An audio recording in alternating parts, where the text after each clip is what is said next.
Hi guys,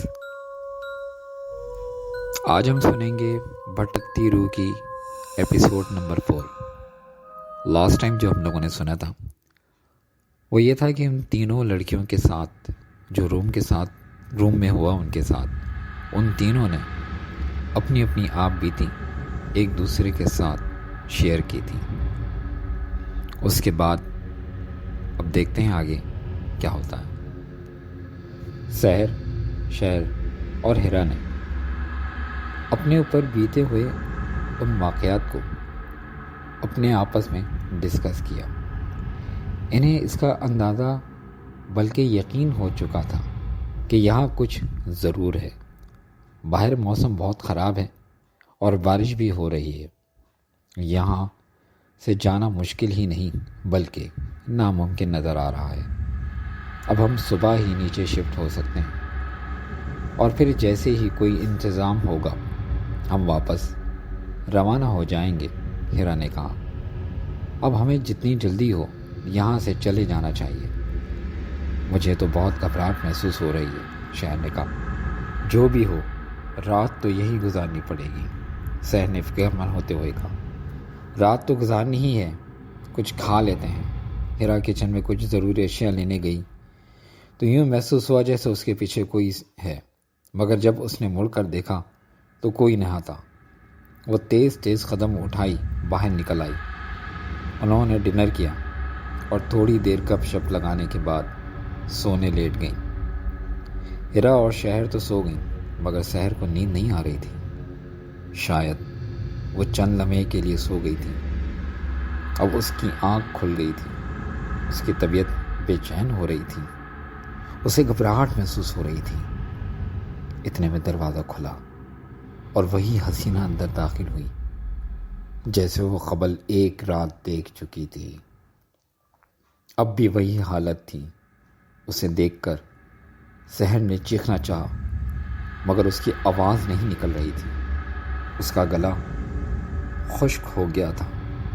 वो रूह आगे बढ़ रही थी और शहर घसीटती बाहर ले आई और दरवाज़ा खुद ब खुद बंद हो गया। उस रूह ने शहर को नीचे फ्लोर पर लाकर एक कमरे में बंद कर दिया।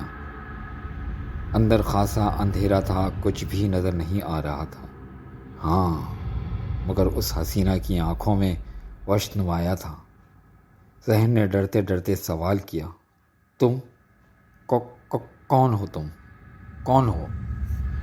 उसने एक भयानक कहकहा लगाया जिससे तमाम कमरा गूंज उठा। मैं तुम्हारी मौत अब तुम मेरे हाथों से बच नहीं सकती, उसने कड़कदार आवाज़ में कहा। 2 लम्हे के बाद शहर ने फिर अपनी हिम्मत जमा करके पूछा, तुम मुझे क्यों मारना चाहती हो? ये जुमला शहर ने वक्फे से डरते डरते बमुश्किल से पूरा किया। तुमने मुझे क्यों मारना चाहती हो? ये जुमला शहर ने वक्फे से डरते डरते बमुश्किल से पूरा किया। तुमने मेरा बिगाड़ा तो कुछ नहीं, अलबत्ता संवार सकती हो। कल तुम्हारी ज़िंदगी का आखिरी दिन होगा। बरसों में तुम्हारी जान ले लूँगी जिससे मुझे ताकत मिलेगी और मैं बड़ी जादूगरनी बन जाऊँगी और जादू की दुनिया की मलका कहलाऊँगी। उस रूह ने अपना तमाम प्लान उसे बताते हुए कहा, मगर मैं तुम्हें अपने इस घिनौने मकसद में कामयाब नहीं होने दूंगी, शहर ने बाहिम्मत लहजे में कहा। ऐ लड़की, आराम से दिन बसर कर वरना आज ही काम तमाम कर दूंगी तुम्हारा।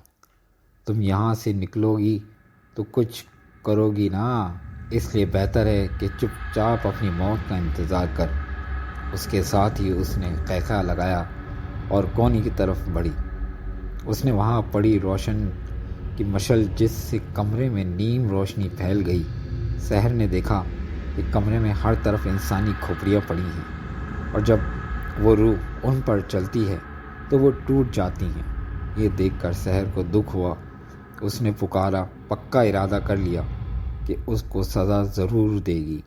उधर जब हिरा और शहर की सुबह आँख खुली तो वो शहर को ना पाकर हैरान व परेशान हो गई और उसे ढूंढना शुरू कर दिया, मगर इन्हें शहर कहीं ना मिली तो वो और भी परेशान हो गई। सारी रात जागने की جاگنے کی وجہ سے سحر کو اب نیند آ رہی تھی۔ اسے اپنے اللہ پہ پورا بھروسہ تھا۔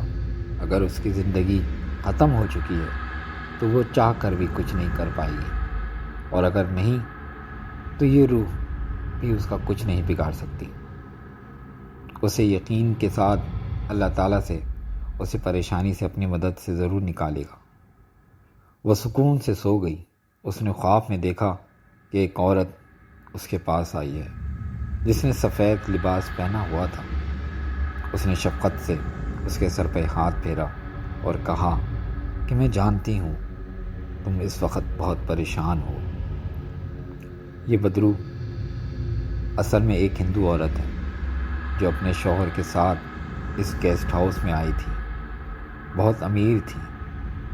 اس کے شوہر نے اسے جھوٹی محبت کا ڈھونگ رچایا ہوا تھا۔ وہ لالچی تھا۔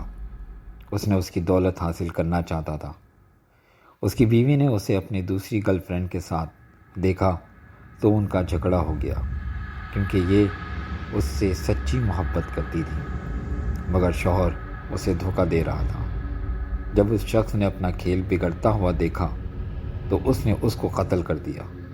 اس نے وہ لاش نیچے تہہ خانے میں چھپائی ہے، اور وہ بدرو اس کی ہے جو تمہارے سامنے آئی تھی۔ یہ اپنے شیطانی منصوبوں کے لیے بے گناہ لڑکیوں کو قتل کر چکی ہے۔ تمہیں اس کا خاتمہ کرنا ہوگا۔ جہاں تم سوئی ہو اس سے 10 قدم کے فاصلے پر ایک کھڑکی ہے۔ تم اس کے ذریعے نیچے تہہ خانے میں اتر جانا۔ وہاں اس کی لاش ہوگی۔ تم اس کو جلا دینا اور الماری میں پڑی مورتی کو اس کی آمد سے قبل توڑ دینا۔ وہ دوبارہ نہ آ سکے اور ہمیشہ ہمیشہ کے لیے جہنم مسل ہو جائے گی۔ اس گیسٹ ہاؤس میں کئی قتل ہو چکے ہیں۔ اب وہ یہاں رہنے کے قابل نہیں ہے۔ اس کے ساتھ ہی سحر کی آنکھ کھل گئی۔ اس نے ادھر ادھر دیکھا۔ وہ بدرو نہیں تھی۔ وہ جلدی سے اٹھی اور بائیں جانب قدم بڑھانے لگی، اور ٹھیک 10 قدم پر ایک کھڑکی تھی۔ وہ جلدی سے کھول کر نیچے اتر گئی۔ اس نے مشعل ہاتھ میں لی جس سے تہہ خانے میں روشنی ہو رہی تھی، ورنہ وہ وہاں کچھ بھی نہ تلاش کر پاتی تھی، کیونکہ نیچے بہت اندھیرا تھا۔ اس نے پہلے ایک زنگ آلود الماری سے وہ مورتی نکالی اور ہاتھ میں لے کر پھر اس روح کی لاش کو تلاش کرنے لگی۔ جلدی وہ لاش بھی اسے مل گئی۔ وہ لاش تو نہیں تھی، مگر ہڈیوں کا ایک ڈھانچہ تھا۔ اس نے مشعل کی مدد سے اسے جلا دیا۔ اس کے ساتھ ہی وہ بدرو چیختی ہوئی اندر آ گئی۔ اس نے فوراً پوری قوت سے مورتی زمین پر دے ماری، جس کی وجہ سے وہ ٹوٹ گئی۔ اس کے ساتھ ہی وہ غائب ہو گئی۔ سحر نے اپنے کپڑے جھاڑے اور باہر نکل آئی۔ اس کے بعد اس کا رخ اپنے کمرے کی طرف تھا۔ اس کو پتہ تھا اس کی دونوں سہیلیاں اس کے لیے بہت پریشان ہوں گی۔ وہ خوش بھی تھی کہ اس نے ایک بہت بڑے فتنے کا خاتمہ کر کے ہزاروں معصوم لوگوں کی جانیں بچائی ہیں۔ جب سحر نے دروازہ کھولا تو وہ دونوں اس کی طرف لپکی۔ کہاں تھی تم؟ دونوں نے بیک وقت سوال کیا تو سحر نے اپنے ساتھ آنے والے تمام واقعہ سنا دیا۔ وہ چند دن وہاں رہیں اور پھر واپس آ گئیں۔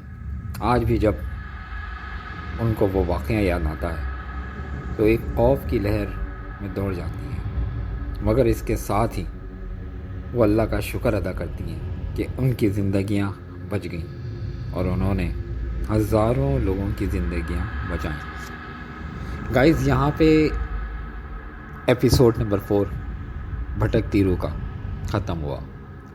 امید کرتا ہوں کہ آپ ہمارے چینل کو سبسکرائب کریں گے اور لائک کریں گے، اور بیل آئیکن پہ لازمی کلک کیجیے گا تاکہ ہر نئی کہانی اپلوڈ جب ہو تو آپ کو نوٹیفیکیشن اس کے مل جائے۔